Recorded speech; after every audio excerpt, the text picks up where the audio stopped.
some kind of creature hollering in the woods off in the distance, and they'd tell us, now y'all stay close to the house today, don't y'all go in the woods, there's a Bob Wowster out there. Now, I know now that those were the roars of like a Sasquatch.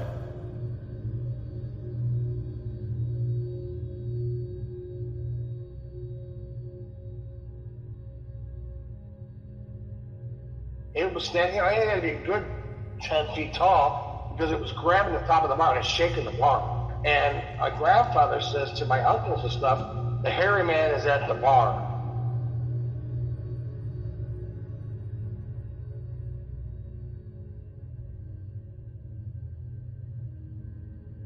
She called me on the phone one night, and this thing's howling, and this guttural growl. It's like it vibrates when it growls, you feel it.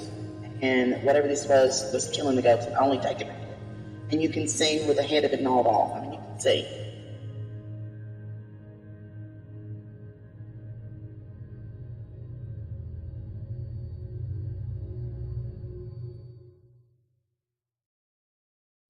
I look out the window and I see someone in the back of the house in the woods, and I'm like, who? I just looked at him and it just kind of was like in shock. I was like, is that a Bigfoot I'm looking at? All black, mind you, from head to toe. I mean, you couldn't see nothing. It was black as coal black. It had to be at least 6 foot tall.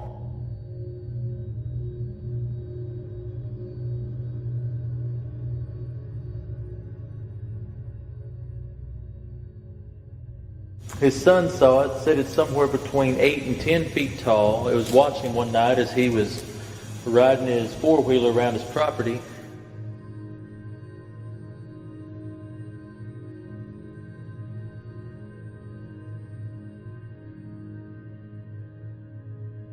He said, if you think that's amazing, wait, he says, until the spirits impersonate one of the departed people that you know, personally, like an uncle or a brother or a sister or something like that. He says, that is unique.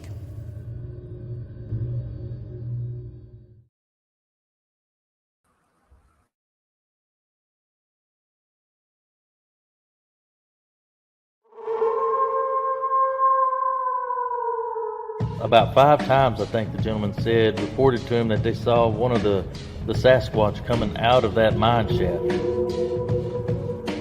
I came out one night and didn't turn the light on until I got all the way out of the house. When I shined the light, there was that thing that was exactly the Shunkaworkin. You could see the limbs moving like something in the top of those trees. We could see what we thought at the time was monkey hands and monkey feet. And you'd see it stick out of those bushes every once in a while. As I walked towards this thing, all of a sudden, it gave off a roar. Whatever this thing was taller than I was. I am 6'4". And I asked her, I said, could these be mountain lions? She goes, they don't make mountain lions this big. And mountain lions don't walk on 2 feet. She said, last night, she said, it sounded like Freddy Krueger, you know how he has those knives. She said, it sounded like it drug down the side of our house.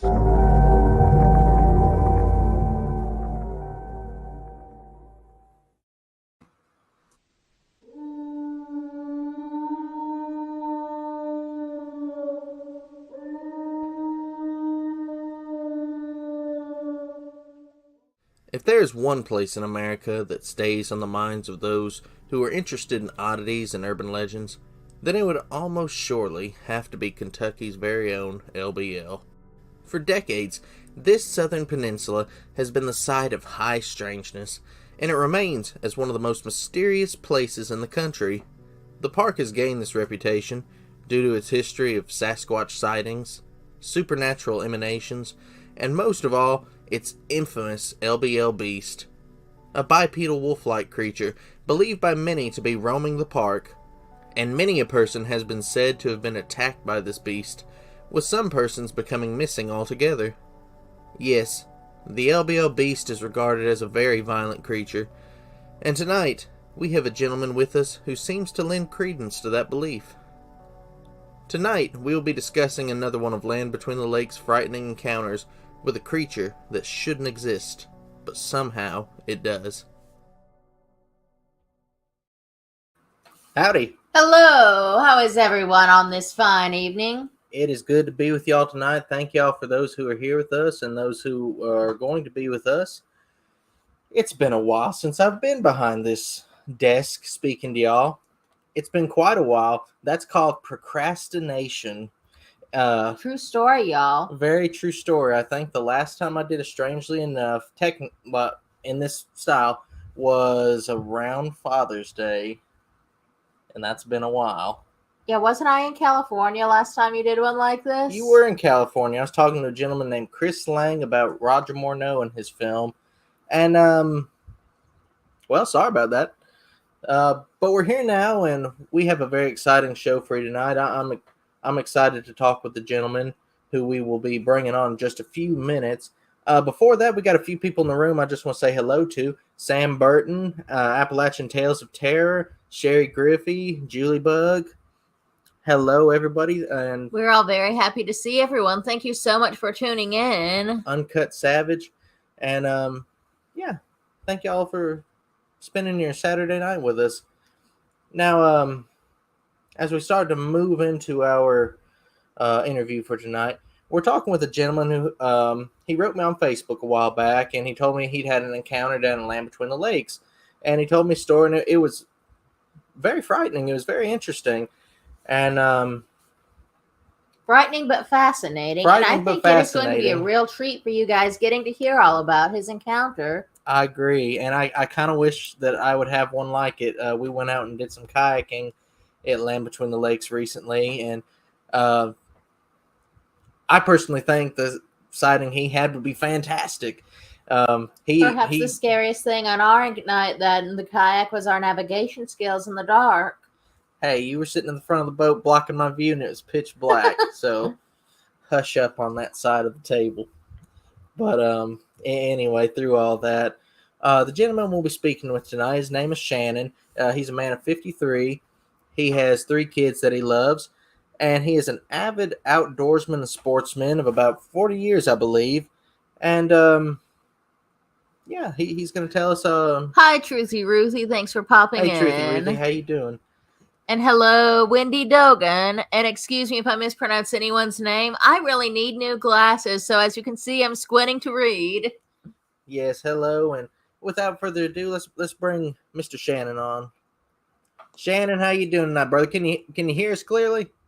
Yeah, I can hear you. How are you? Thank you so much for joining us, Shannon. It's nice to meet you. Absolutely. I've already met you, but this is my sister Gabrielle. She has not had opportunity yet. It's a pleasure, and we appreciate you coming on tonight. Thank you. Yes, thank you very much. And brother, I guess to get involved in this, tell us about how long you've been going to Land Between the Lakes and the things you do there. Personal hobbies up there and whatnot. I've been going to LBL for probably 20-something years. We fish, waterfowl hunt.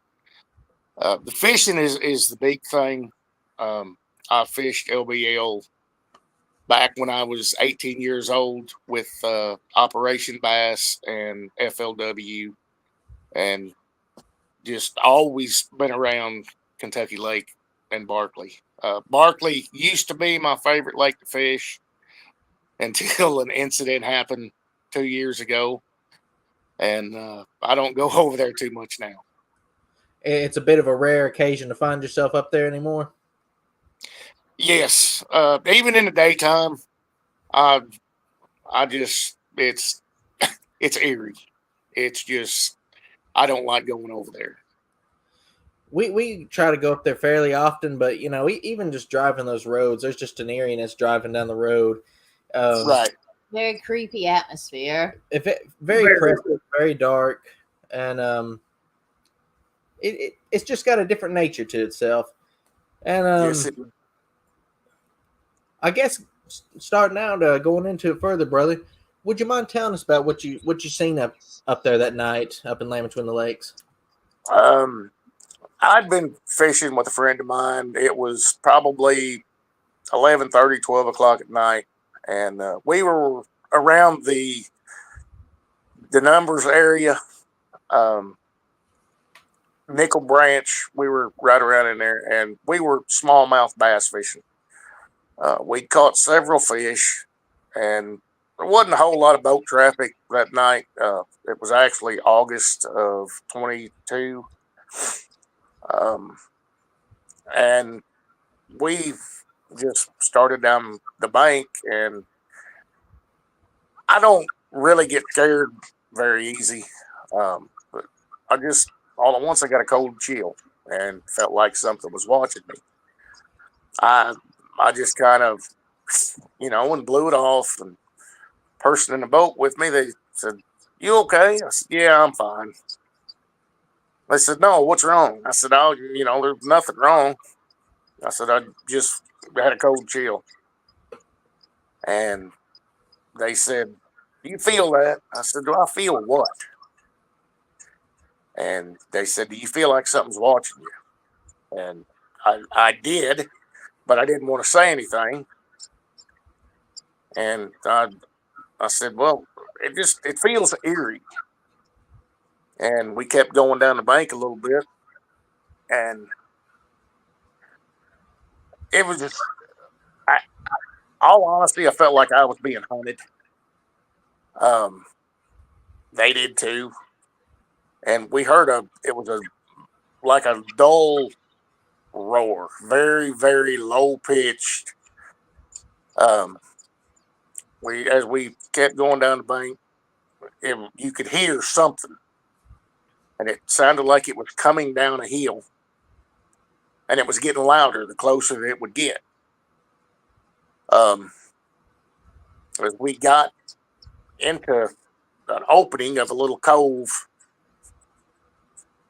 whatever it was, it started running, and you could hear it. Um, it was big. It was definitely on 2 feet, and I just kind of took the rod and put it over to my side and stepped on the trolling motor to move down the bank a little bit, and something come into the water. I don't know if something was thrown or what happened, but something hit the water, and I took off down the bank. Uh, as I started down the bank, I was like, "Nah, this ain't for me." I jumped off the trolling motor, went back to the back of the boat, started the boat, and cut out towards the middle of the lake. And that's when this thing that you could see it. It was on the bank. It was probably 6, 7 foot tall, skinny body, but it had a big head, and it let out this ungodly roar, howl, and it was in the water, probably 50, 75 yards away from us on a point. And that was the end of it.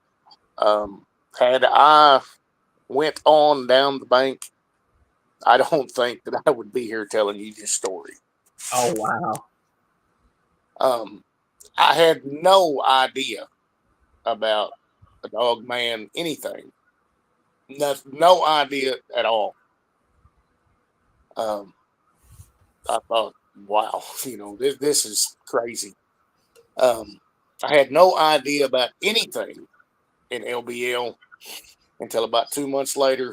I seen American Werewolves, and there was a guy on there that I had talked to. I sent him the story of what happened to me. His name was Martin Groves.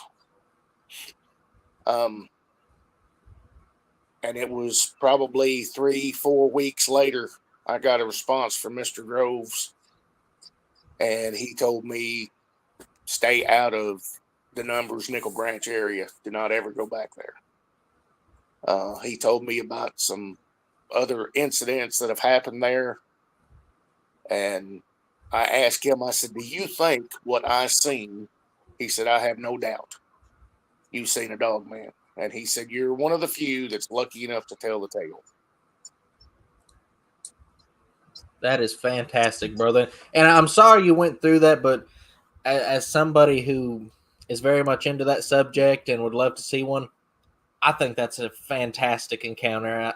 I'd love to something like that happen from our kayak or something like that. But I imagine that was very, very frightening to experience firsthand. Very. How long overall would you say the encounter lasted? Probably 30 to 45 seconds. And did it run back into the woods when it was over?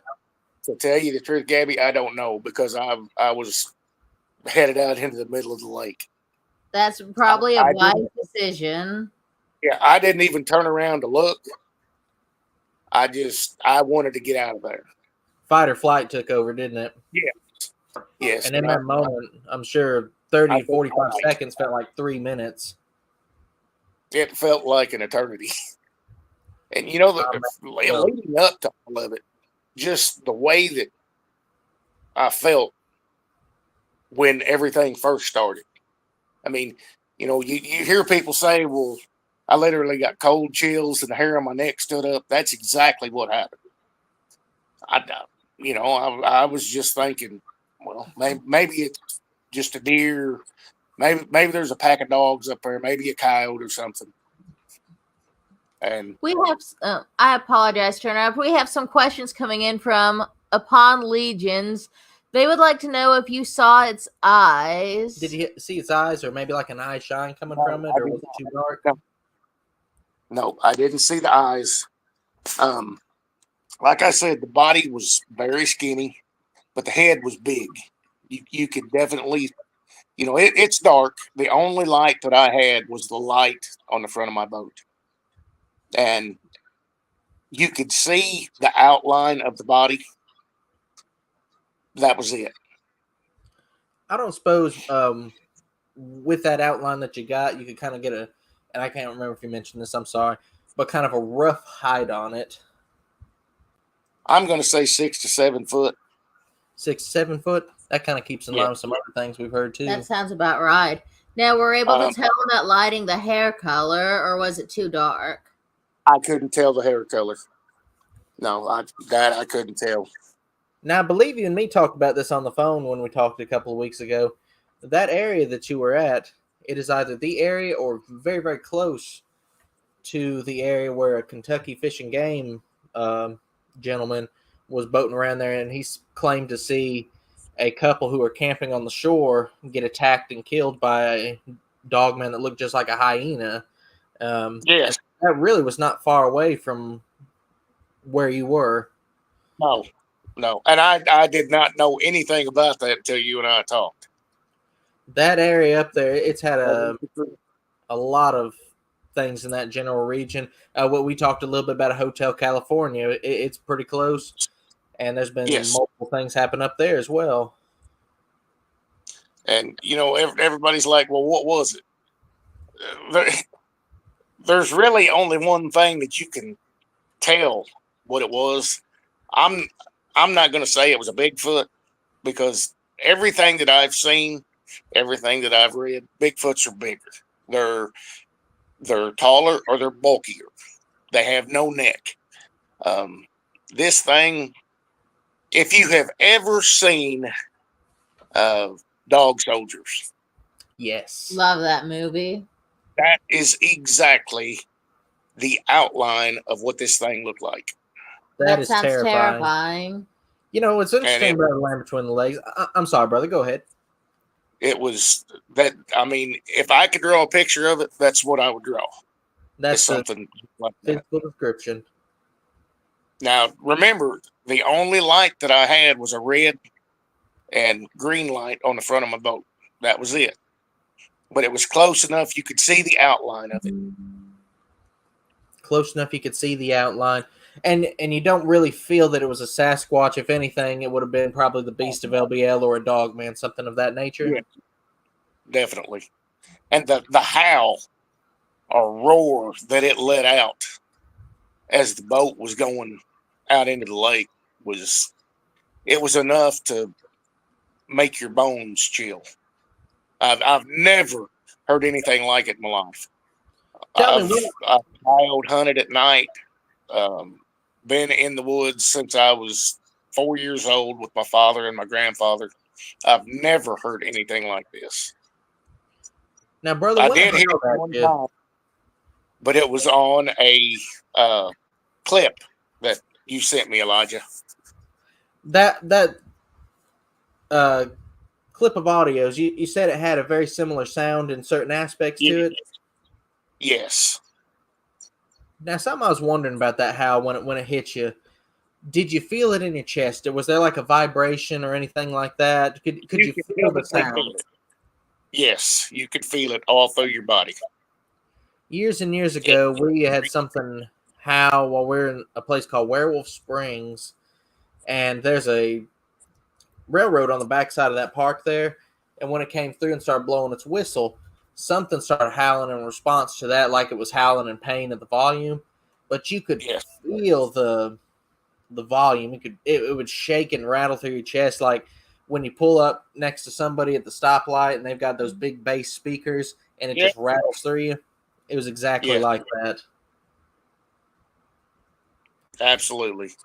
And you know, you're talking about the train, like you'll hear a train go by and you hear coyotes.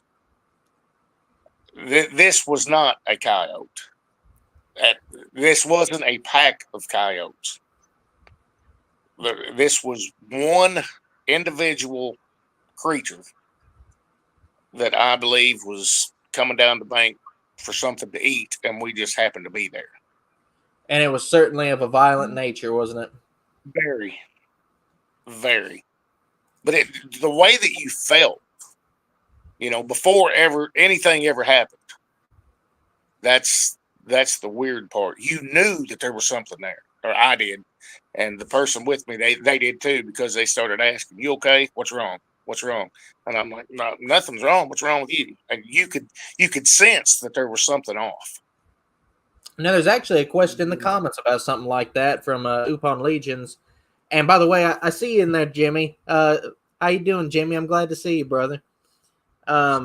His question, Mr. Upon, says he felt weird. I think he mentioned the hairs on the back of his neck rose. Was the feeling before or after he noticed it? It was before. It was before that happened? Yes. Yes, Very, it was very- before. You just knew that something wasn't right. And Mr. Jimmy asked if you'd seen the color of the creature. I don't think you've seen that since it was just an outline, No. correct? All I seen was the outline. I did not see the color. Absolutely. Roughly how far away from the creature would you say you were?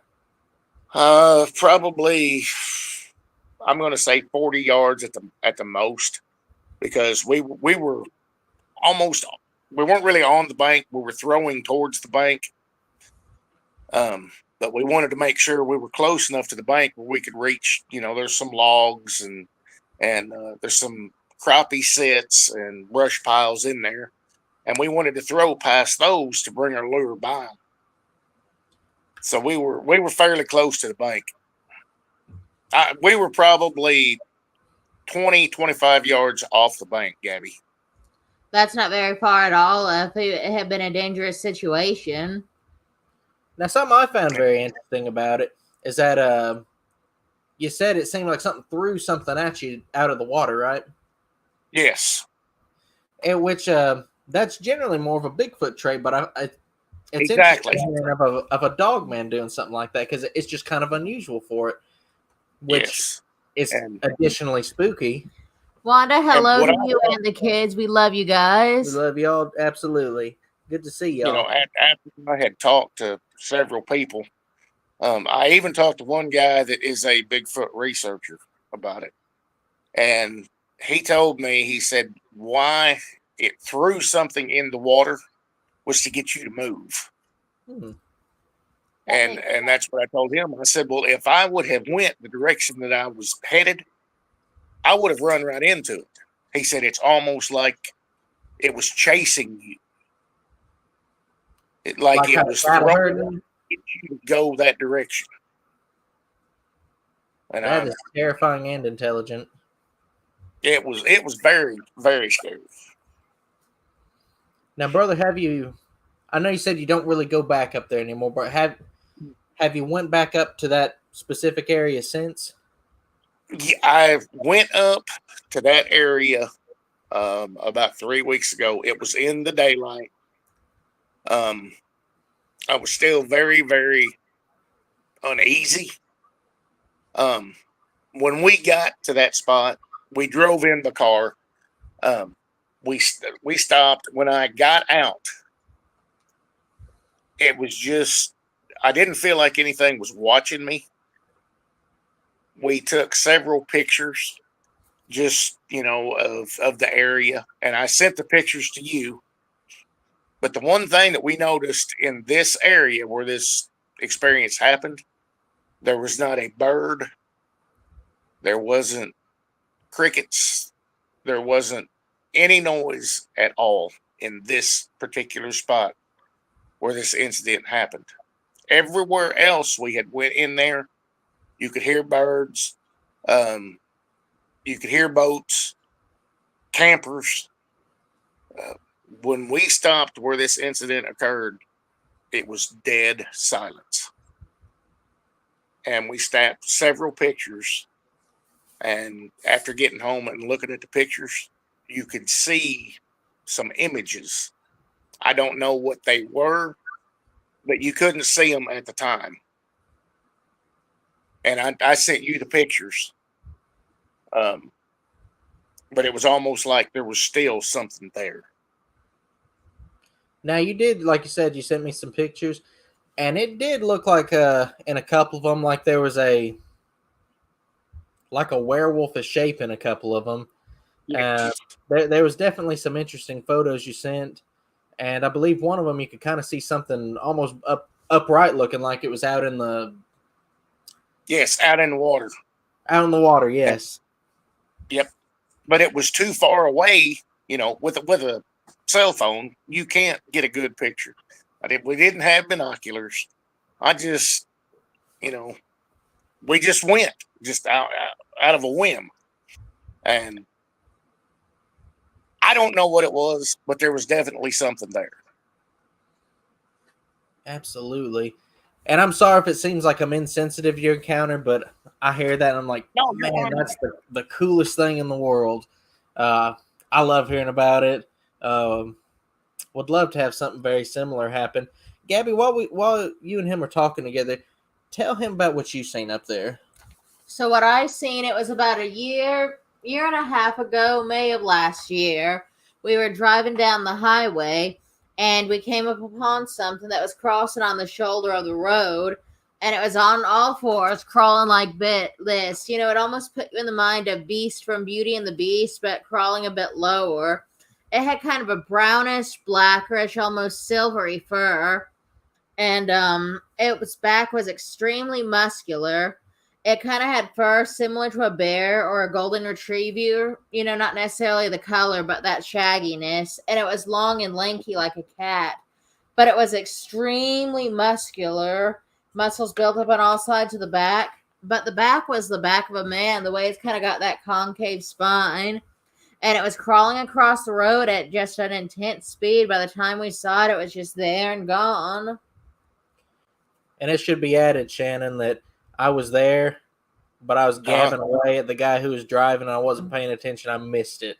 The guy driving saw it too, though, and he said he saw pointed ears and a muzzle. I didn't see that because I was in the back and he was at the front and at a different angle, but he saw those details as well. But I've heard stories up there like 2 or 3 other times, or 1 or 2 other times, of something very identical to that crossing the road, or them driving past and seeing it in their rearview mirror crawl across the road. But something very interesting is going on up at Land Between the Lakes. There's definitely something up there.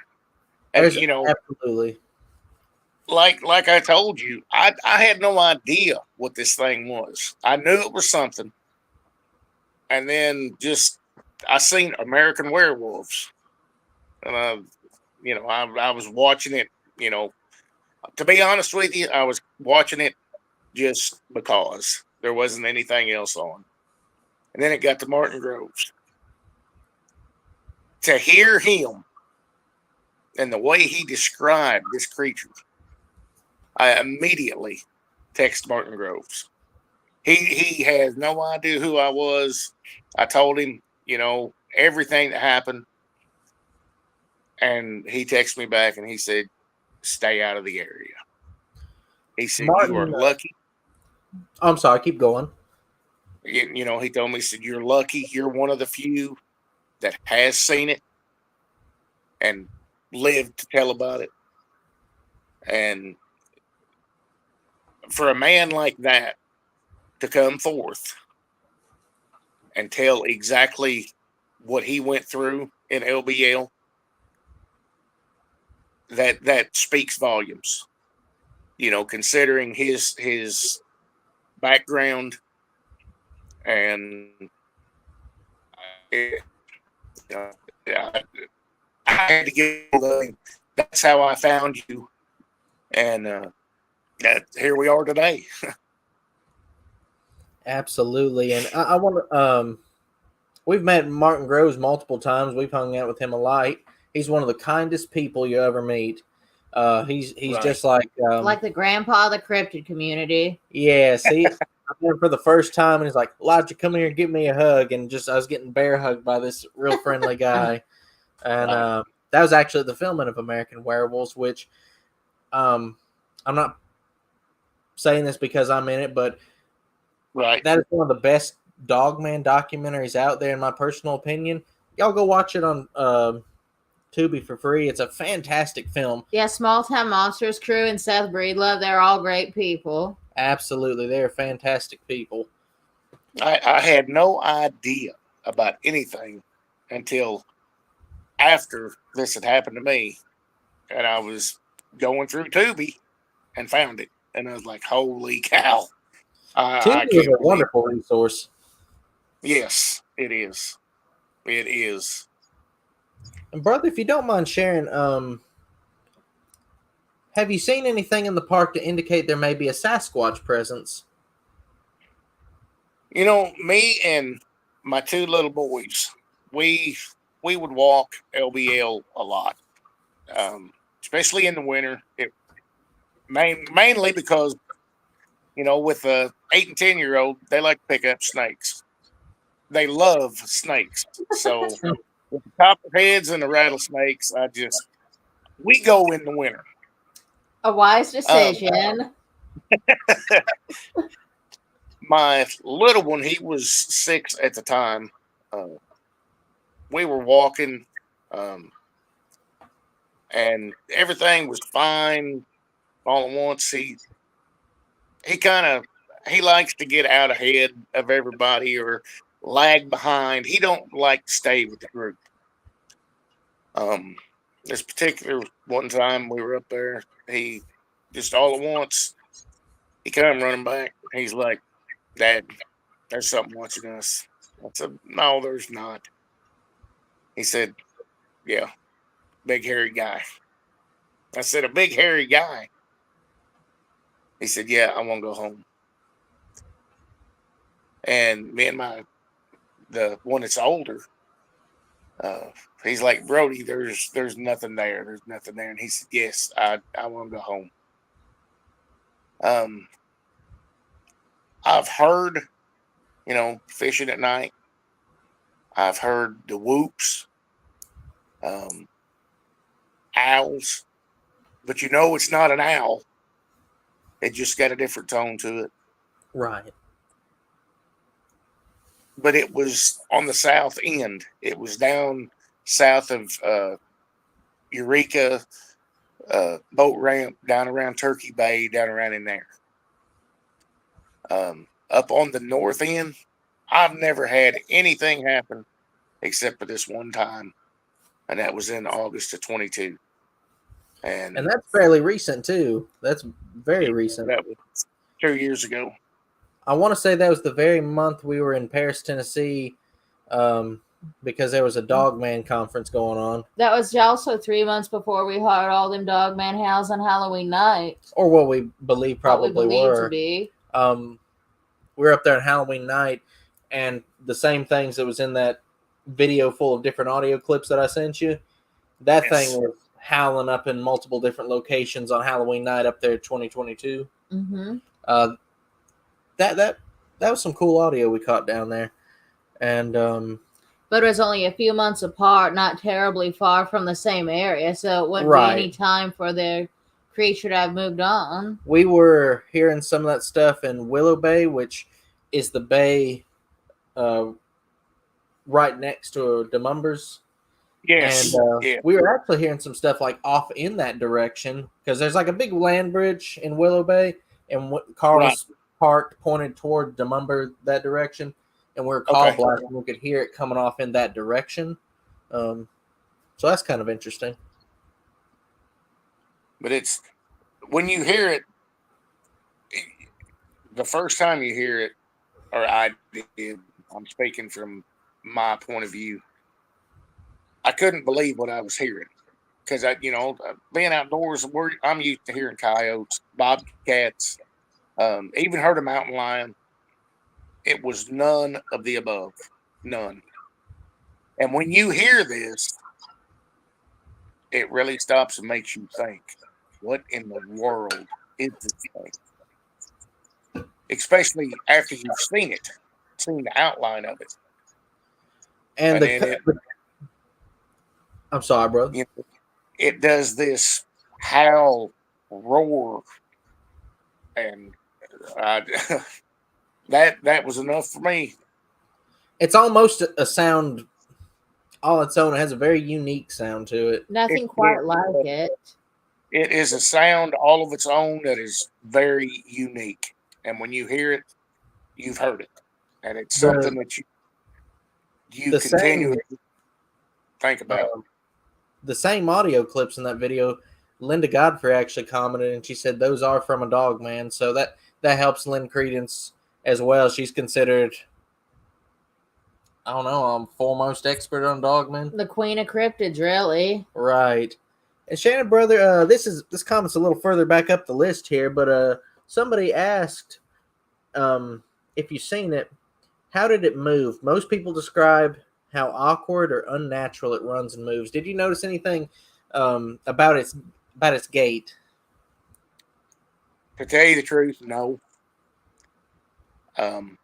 Because when I actually seen the outline on the bank, I was terrified and I wanted to get out. I didn't notice any special movement, any awkward movement. I just noticed that it was very, very skinny in the outline. Mm-hmm. With but a big it had head. a huge head. Yes.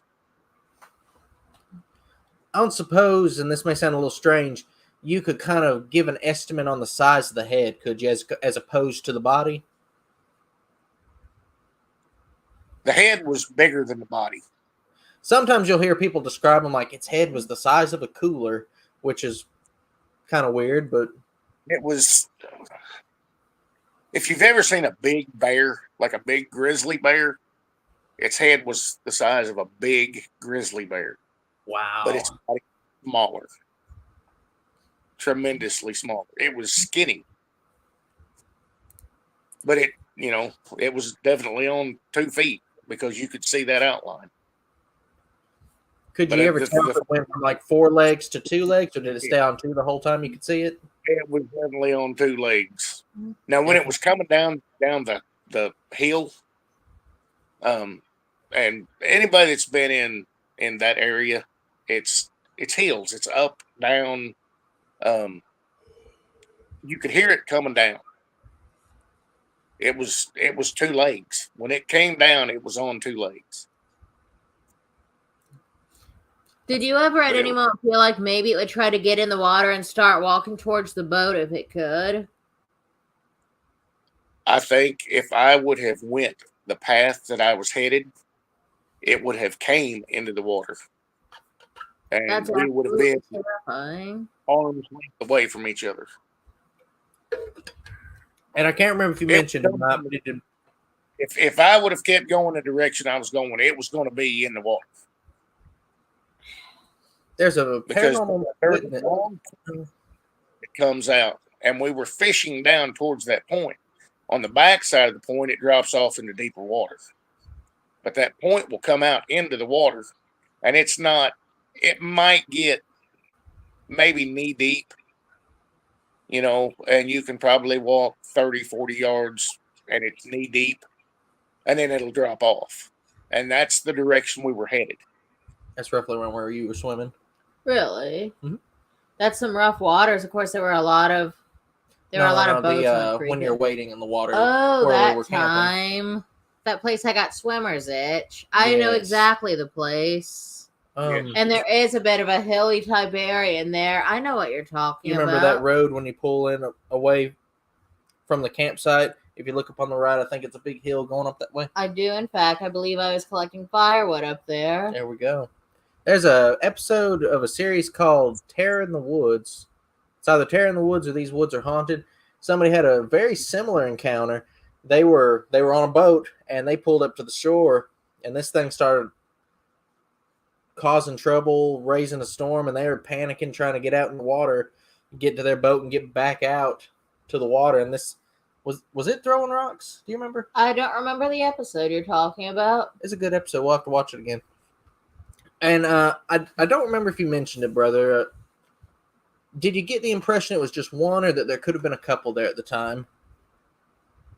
I think there was just one, but I did not hang around to find out. I don't imagine so. I blame you a bit for not hanging around. I knew there was one. I don't know if there was more, but there was definitely one. And Shannon, my good friend Jimmy Blanton from Appalachian Tales of Terror, he's got a question for you here. Anacom, he says, Okay. Shannon, hello, sir. Thank you for sharing your sighting. Have you seen any sky anomalies while there? UFOs, lights, etc.? Thank you.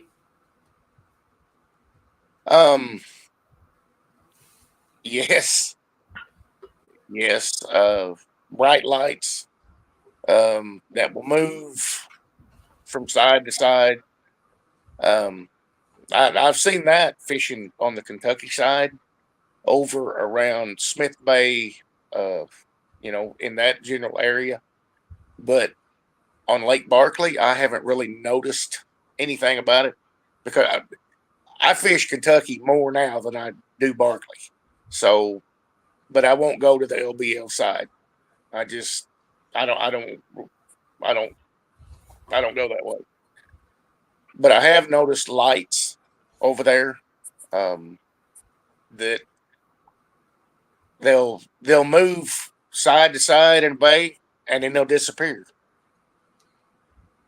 You hear a lot of stories of weird lights up there, and I believe Barton Nunley filmed a strange light off in the woods up there a while back. Almost looked like a bright LED light off in the woods, like up on top of a hill or something like that. Yep. And it'll move and then go out. Like a camper shining out into the water or something. Maybe somebody hiking, and then it all at once goes out. It's certainly a strange place up there. Absolutely a strange place. And man, it seems like I had a question, but I lost it. You got any questions while I'm trying to pull that one back out of my memory banks that I had? Have you had any similar encounters of anything since that evening? Or have you just stayed out of that area altogether? I haven't had anything happen like that. Mostly I've been, I'll fish during the daytime.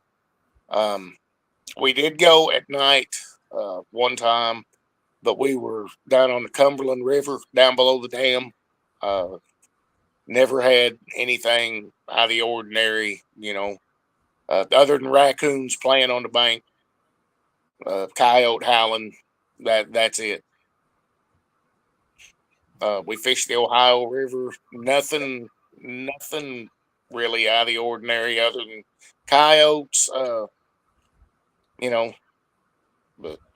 LBL, And LBL is the main place you've had bizarre encounters. there's just something about LBL. It is certainly an area of high strangeness. 100%. Very, very strange. Country Diva commented, and she said that even when you want to do it the daytime. it's There's just a certain eeriness, especially in certain areas. yes. I mostly feel it at the nighttime because it's just so dark and oppressive. It's like as weird as this may sound, the darkness could almost swallow you. It's just that oppressive. And, I live within 20 minutes of LBL. We'll go across Kentucky Dam, and you hit the trace. 20 minutes, I can be there. Mm-hmm. I don't frequent around in there anymore. Especially at night. Barkley Lake at night. No, thank you. I'll stay on Kentucky Lake, or I'll fish the rivers. Do you got any plans to ever consider doing any night outings or any kind of investigation up there, or any camping, like dipping your toes further into this type of thing? Camping, definitely not, especially in that area. I'd go, you and Gabby want to go up there at night, I'll go with you. We would be honored to We go would be with very you. honored. I'm not going to guarantee that I'll stick around. I've got you, man. They have, especially, especially we hear anything out of the ordinary. We're often up at big campouts with people up there. If we can arrange it, we'd be honored for you to go sometime if you'd ever be interested. Yeah, I'd go with you guys. And it's in a big group of people too, so it's not just like I would one or two feel people. a lot safer with a big group. We have another question coming in from Upon Legions. Elijah, you do not require glasses, so why don't you read that so I'm not having to bend and squint? They asked that what made the experience terrifying for you? Was it the unnatural feeling, how it looked, or a combination of both? Because these experiences seem to arouse an unnatural terror for some reason. In the beginning, before I really noticed anything other than being watched, I felt, you could feel that. That was the uneasy feeling. But when you could hear this thing running down the hill, and then you could see it with the red and blue navigation lights on the front of the boat, that scared me. But when I turned the boat out towards the lake to get away from it, and it let out this god awful howl, roar, and you could feel that really did it. That was the thing that really did it. When it let out that roar, howl, whatever it was, that really put the fear in me. That's when I knew that it was definitely something that I didn't want any part of. Absolutely. And Hi, Nene. Thank you for tuning in. Hey, how you doing? And brother, I know this question's probably going to come up for somebody, so I'd like to ask you: do you get the impression it was some sort of a physical creature of some nature, or something of a spiritual nature? In your opinion? In my opinion, both. Think it was both? In my mind, I knew at that time there wasn't anything like this other than in nightmares or TV. Mm-hmm. After this experience, it was definitely, it was physical because you could see it, you could hear it. But it was very, very evil. Physical but evil? Yes, it wanted to do bodily harm. And it wasn't just there to scare you. It was like it was there to hunt you. And that's Well, the only time I've ever felt hunted. But I felt that. unfortunately, a lot of people I think have come to that fate up there, whether it's ever officially I was proven. being hunted. And I know that must have been a terrifying feeling to feel like you were in that position. It was. And the person that was with me, we stayed up half the night talking about it, trying to blow it off. Like, no, we didn't. We really didn't see that.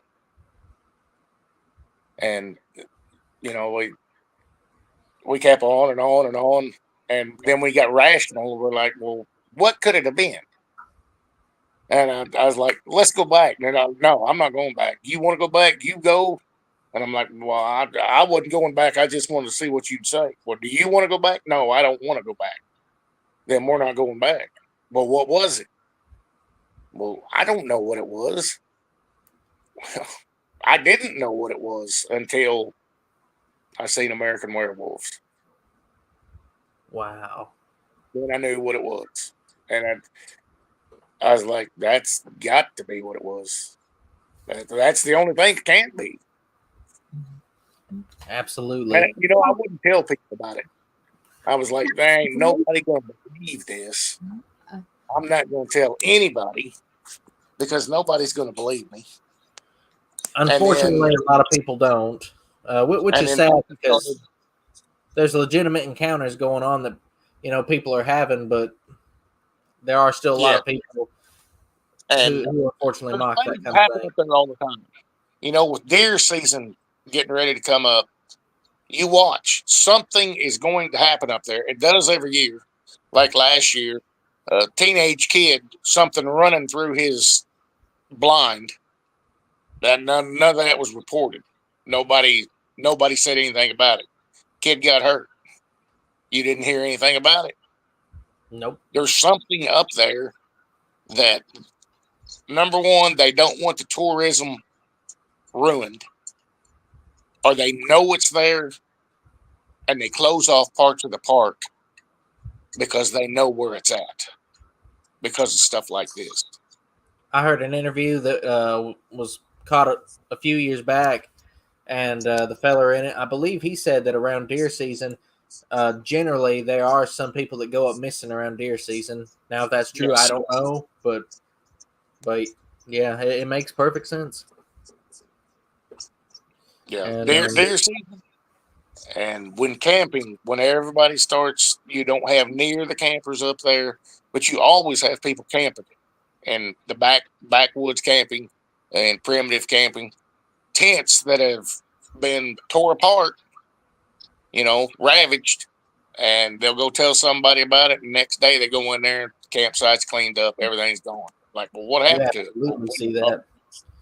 What are you talking about? There's one on Facebook. There's a group called, I think, Exploring Land Between the Lakes or whatever. Has nothing to do with cryptozoology. And somebody posted a ravaged campsite that was up there. Tents broke down. That was August abandoned. of 2021 in Boswell Landing. Was it? Mm-hmm. And yes. Somebody posted on Facebook. It's like, hey, look at this site. Somebody abandoned their campsite. And then a week or two later, I forget how long it was after, somebody posted in the comments, somebody went through, cleaned it all up pristine again. Yep. Gone. And Hellbent Holler, they found one or two campsites like that have been abandoned and ripped up. So it absolutely happens. There's a strange phenomenon going on up there.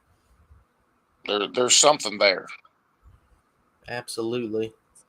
Brother, and we're in the last... being this close to an army base, there's helicopter traffic all the time through there. Mm-hmm.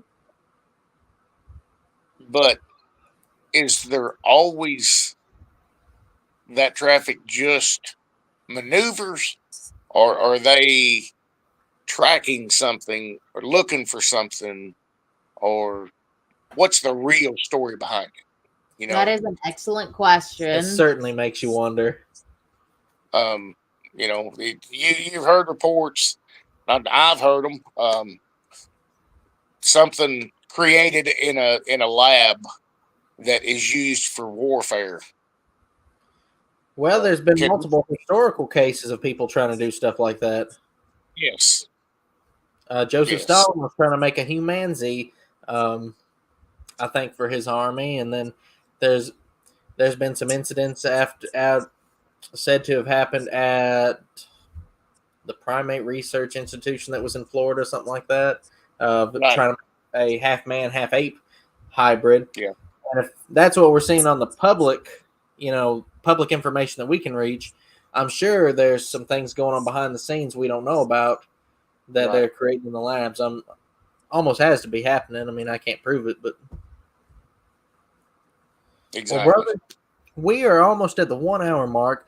Do you got any closing comments you want to make before we wrap the show up for the evening? No.